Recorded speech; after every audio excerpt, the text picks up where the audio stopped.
Hi there, my name is Joe Meadows, and in this video we're going to talk about how you can plan isolations, also known as lockout tagouts, using Opslock, and why you might want to do that. So,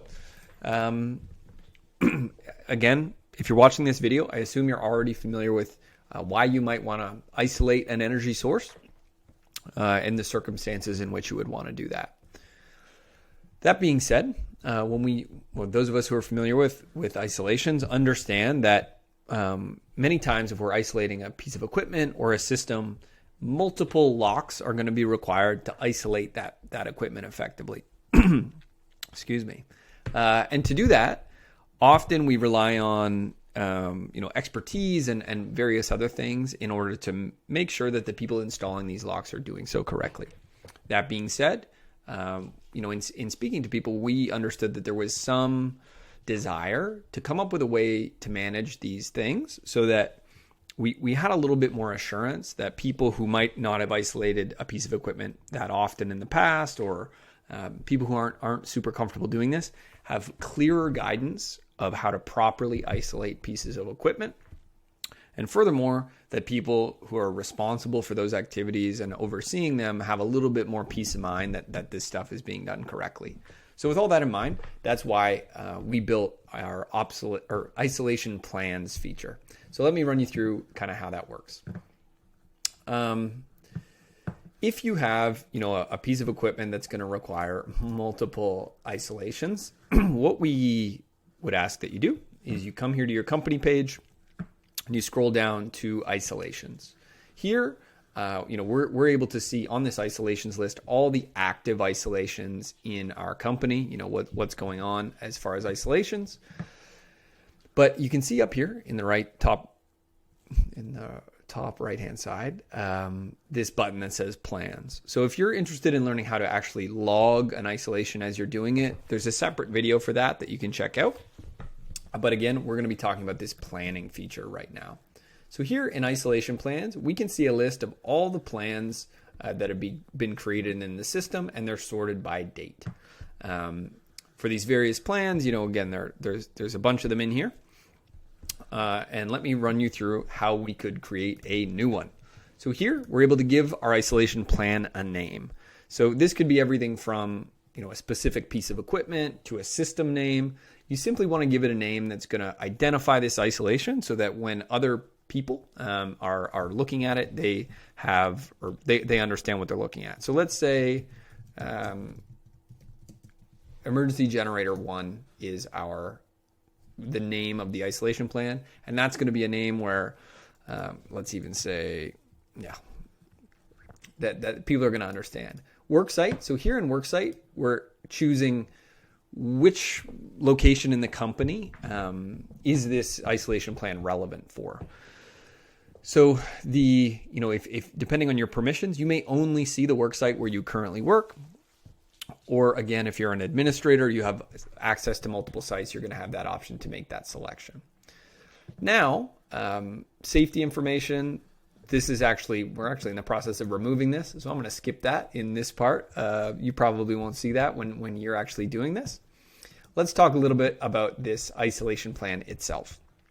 So here, what we're able to do is break down all the various steps that we would need to isolate emergency generator number 1 in this example. So I can press add step, and we can see that we now have step 1. Each isolation step is going to default to being for isolating electrical energy, but we'll see as we jump into this that our first option on the top is the energy source. So based on which one we select here, the options and the questions that we're being asked will change. So we can see that these are electrical questions, whereas if I went to hydraulic, for example, we're now talking about fluids when we ask details. So let's go back to electrical, and then we'll take it from there. So let's just say we're looking at AC electrical at 220 volts.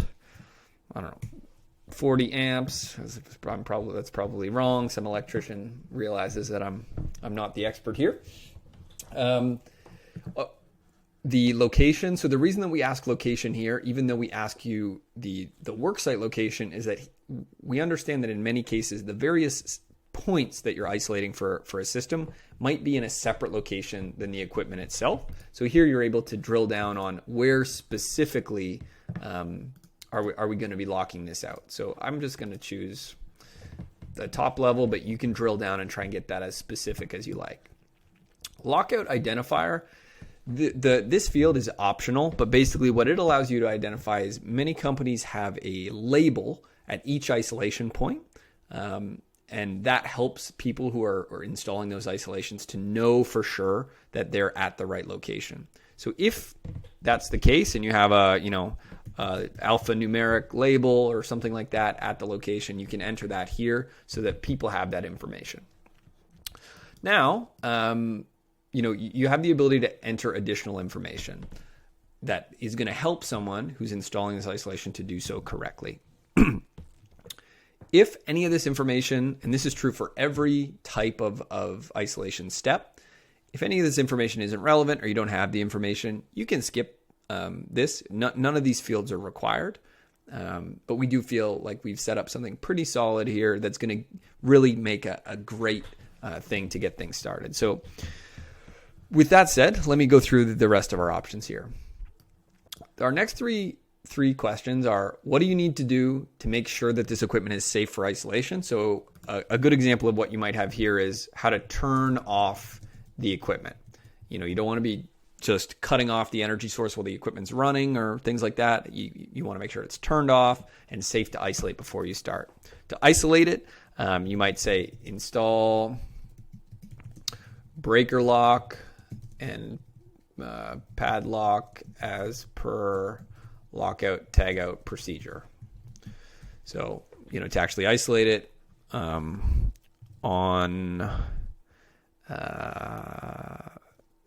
we're installing that on a breaker.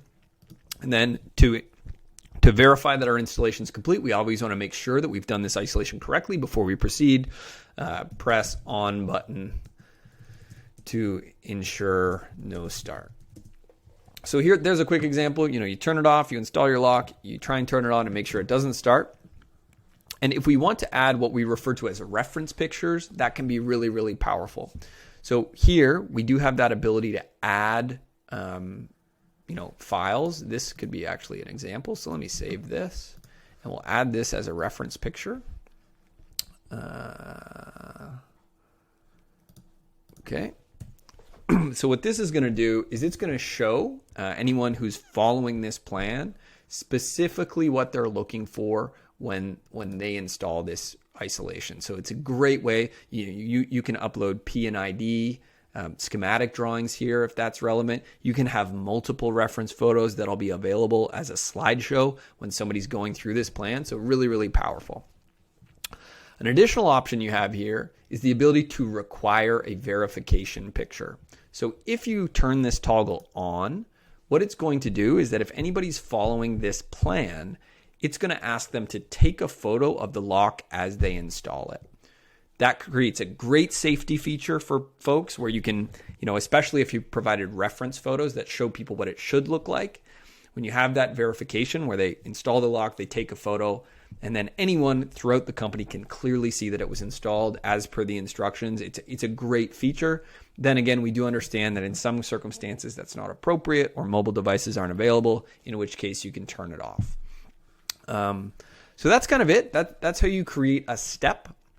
So you can see here that we have one step. We can see that little isolation identifier. I'll just quickly show you that we can add, if we wanted another step where we have to isolate a hydraulic energy source, we can do that. I'm not going to add any information here, except let's maybe say that it's a eco-friendly hydraulic oil.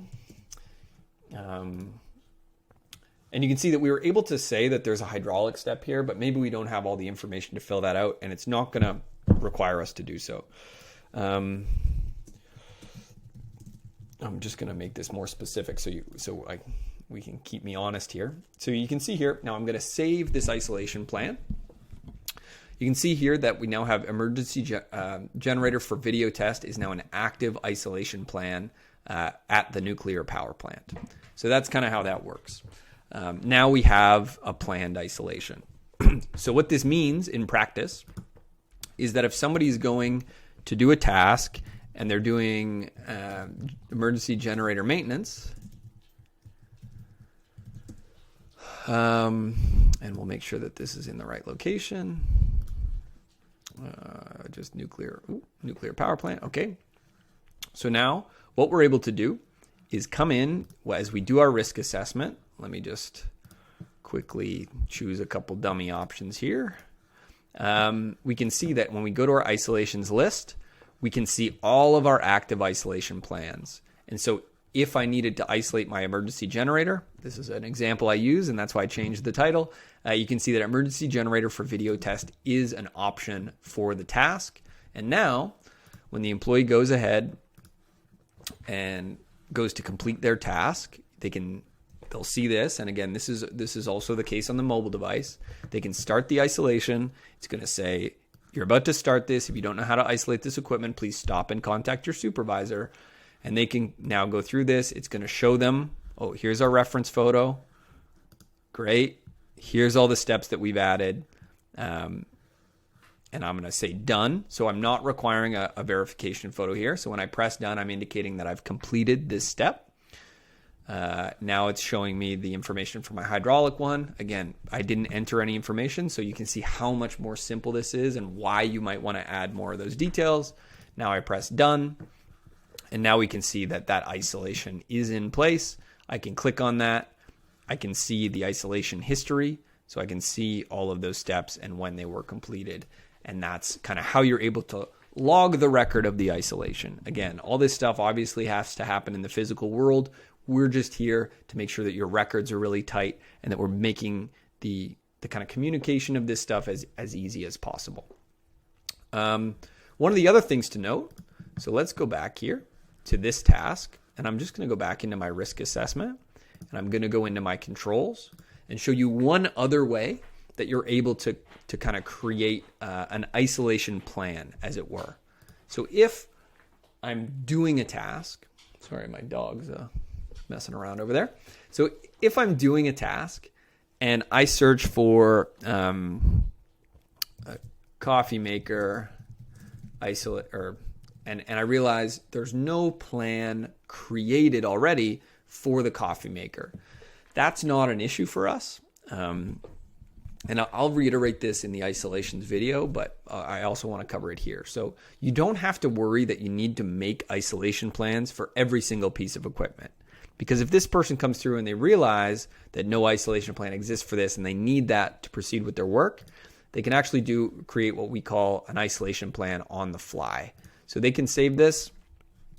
That's now going to create another isolation here for the coffee maker.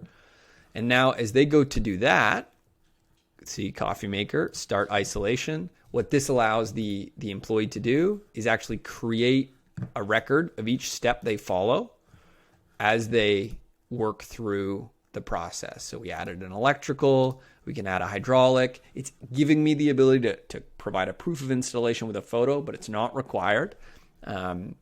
And once I add all the steps, so I've added an electrical, a hydraulic, maybe I'm going to add a gravitational.